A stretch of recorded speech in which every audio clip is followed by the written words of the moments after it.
चलिए यंग के द्विझिरी प्रयोग में कला संबद्धता यानी कोहेरेंस और व्यतिकरण यानी इंटरफेरेंस पर आधारित कुछ प्रश्न हल करते हैं।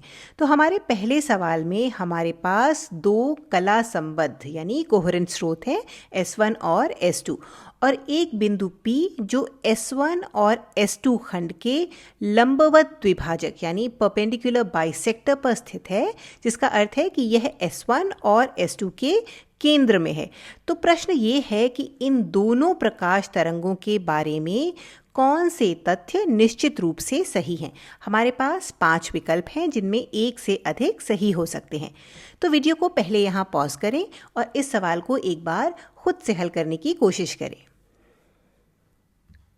चलिए अब इस सवाल को मिलकर समझते हैं। तो हमारे पास प्रकाश के दो कला संबद्ध यानी कोहेरेंट सोर्सेस हैं। अब इस बात का अर्थ क्या है? तो इसका मतलब है कि दोनों स्रोतों की फ्रीक्वेंसी यानी आवृत्ति समान है। अब चूंकि यह दोनों प्रकाश की गति से चल रही प्रकाश तरंगे हैं, तो इसलिए अगर उनकी फ्रीक्वेंसी समान है तो उनकी तरंग दैर्घ्य यानी लैम्डा वेवलेंथ भी समान होगी। अब अगर लैम्डा समान है तो इसका अर्थ है कि इन प्रकाश तरंगों का रंग भी कलर भी समान होगा। तो यहाँ हमारा विकल्प ए सही है कि उनका रंग समान है। अब विकल्प बी कहता है कि स्रोत पर उनकी कला यानी कि फेज समान है। अब ये आवश्यक नहीं है कि इन स्रोतों पर वेव्स तरंगे समान कलाओं यानी समान फेज में हो सकता है कि उनके फेज विपरीत हों या वे समान भी हो सकते हैं, या ऐसा भी हो सकता है कि उनके बीच कोई निश्चित कलांतर यानी कोई निश्चित फेज डिफरेंस हो, जैसे कि π/3 या 2π/3 या π/6। इसलिए कला का फेज का समान होना कोहेरेंस के लिए कोई अनिवार्य शर्त नहीं है। इसलिए हमारा विकल्प बी गलत है। विकल्प सी कहता है कि बिंदु P पर भी कलांतर वही होगा जो स्रोत पर है। तो अगर हम ये मान लें कि स्रोत पर तरंगों के बीच कुछ कलांतर है, इसको हम फाई मान लेते हैं, तो इस विकल्प के अनुसार बिंदु P पर भी कलांतर फाई होगा। अब यदि S1 से P तक जाने में तरंग यह पथ अपनाती है, तो S2 से P तक जाने में भी तरंग यही पथ अपनाएगी। क्योंकि दोनों पथों की लंबाई समान है, यहाँ कोई भी तरंग दूसरी तरंग से अधिक या कम नहीं चल रही है, इसलिए कोई एक्स्ट्रा फेज डिफरेंस एक्स्ट्रा कलांतर नहीं आ सकता। इसलिए दोनों स्रोतों के बीच जो कलांतर है बिंदु P पर भी कलांतर फेज डिफरेंस वही रहेगा। ध्यान दीजिए कि ये उसी स्थिति में सत्य है जब दोनों तरंगें समान दूरी चल रही हैं, दोनों तरंगों के पथ की लंबाई समान है। इसलिए यहाँ हमारा विकल्प सी भी सही है। अब विकल्प डी कहता है कि उनकी तीव्रता यानी इंटेंसिटी समान है। तो कला संबद्धता यानी कोहेरेंस के लिए स्रोतों की आवृत्ति फ्रीक्वेंसी समान होनी चाहिए तथा उनके बीच में कलांतर यानी फेज डिफरेंस फाई कांस्टेंट होना चाहिए, स्थिर होना चाहिए। लेकिन कोहेरेंस के लिए तीव्रता का समान होना, इंटेंसिटी का समान होना आवश्यक नहीं है। यदि हम मान लें कि उनकी तीव्रता उनकी इंटेंसिटी अलग अलग है, तो हमें पूरी तरह से अदीप्त फ्रिंज डार्क फ्रिंज नहीं मिलेंगे, क्योंकि I1 माइनस I2 कभी भी शून्य के बराबर नहीं होगा, क्योंकि I1 और I2 समान नहीं है, जिसके कारण क्या होगा कि दो दीप्त फ्रिंज के बीच थोड़ी ब्राइटनेस बनी रहेगी। लेकिन इसका मतलब ये नहीं है कि हमारे स्रोत कला संबद्ध या कोहेरेंट नहीं है, क्योंकि आपको स्क्रीन पर एक व्यतिकरण पैटर्न मिल रहा है, इंटरफेरेंस पैटर्न मिल रहा है। इसलिए हमारा विकल्प डी गलत है।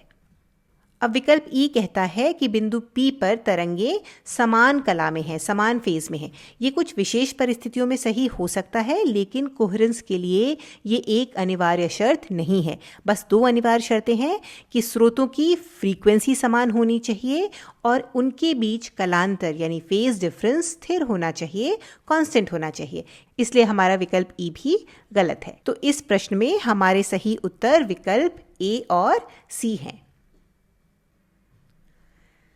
चलिए अब अपने दूसरे सवाल पर चलते हैं। तो हमारे पास दो कोहेरेंट स्रोत यानी कला संबद्ध स्रोत S1 और S2 हैं, जो 600 नैनोमीटर्स तरंग दैर्घ्य वेवलेंथ वाली प्रकाश तरंगे उत्सर्जित कर रहे हैं।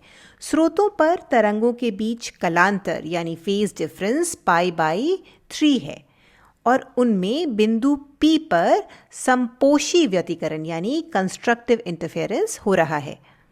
R1 और R2 क्रमशः S1 और S2 से P तक के स्थिति सदिश यानी पोजीशन वेक्टर्स हैं। सवाल ये है कि इन विकल्पों में से किसके सत्य होने की संभावना पॉसिबिलिटी सबसे अधिक है। तो जैसा कि हम हमेशा करते हैं, वीडियो को यहाँ पॉज करें और पहले इसे खुद से हल करने की कोशिश करें। चलिए अब इसे साथ में मिलकर हल करते हैं। तो पहले तो सवाल को समझते हैं। सवाल में कहा गया है कि स्रोतों पर तरंगों के बीच कलांतर फेज डिफरेंस π/3 है।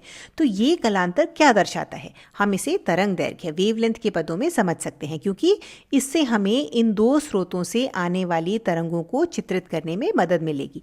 तो हम जानते हैं कि यदि दो स्रोतों के बीच कलांतर 2π होता है तो इनके बीच पथांतर पाथ डिफरेंस 0 हो सकता है या लैम्डा के बराबर हो सकता है। अब यदि कलांतर π/3 है तो हमारा पथांतर यानी कि पाथ डिफरेंस ये बराबर होगा λ/2π इंटू π/3, यानी कि ये बराबर हुआ λ/6 के। अब यदि हम इन प्रकाश तरंगों का चित्रण करें तो ये कुछ इस प्रकार की दिखेंगी। तो ये हमारी S1 से आने वाली तरंग है और ये हमारी S2 से आने वाली तरंग है। इन तरंगों की कलाएं यानी फेज समान नहीं है। इनके बीच π/3 का कलांतर है, फेज डिफरेंस है, जो λ/6 के पथांतर के पाथ डिफरेंस के बराबर है।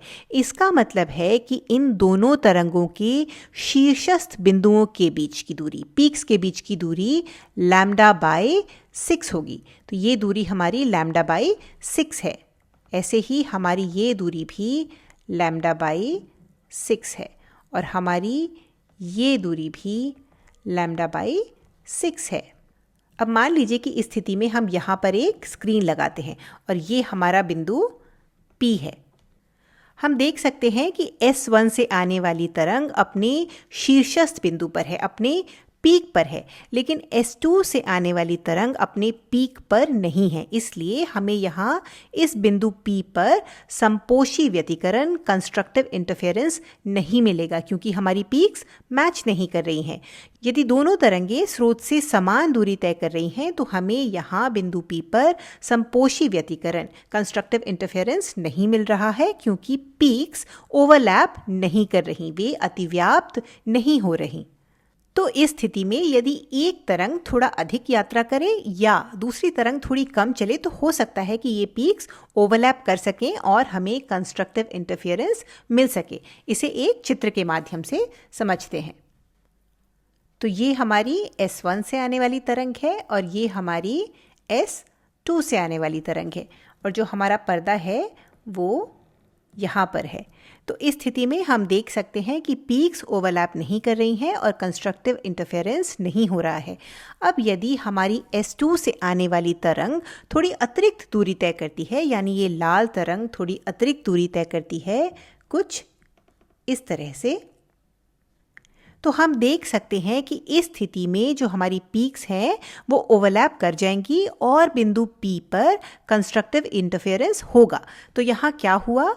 यहाँ S2 से आने वाली तरंग थोड़ी अतिरिक्त दूरी चल रही है, और ये अतिरिक्त दूरी क्या होगी? ये अतिरिक्त दूरी होगी λ/6 के बराबर।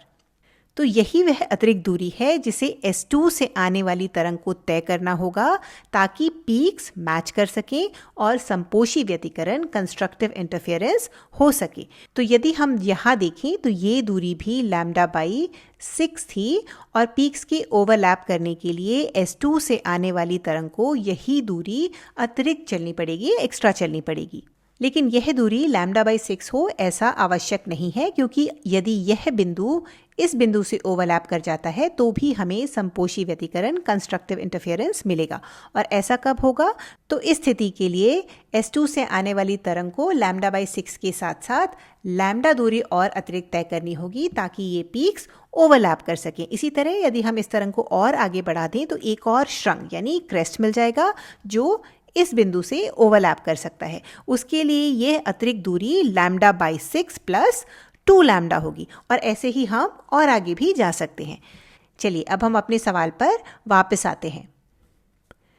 तो यहाँ पर पथांतर lambda by 6 plus 1 lambda, 2 lambda, 3 lambda और ऐसे ही आगे हो सकता है, तो हम इसे n लैम्डा के रूप में लिख सकते हैं।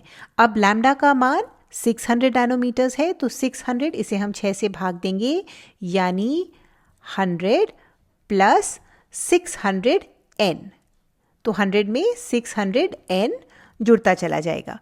अब हम अपने विकल्पों को देखते हैं। तो पहला विकल्प कहता है कि R2 माइनस R1 का निरपेक्ष मान 100 नैनोमीटर्स है। यहाँ हमें ध्यान देने की ज़रूरत है क्योंकि R1 और R2 स्थिति सदिश हैं, पोजीशन वेक्टर्स हैं, इसलिए R2 माइनस R1 झिर्रियों के बीच की, स्लिट्स के बीच की दूरी है।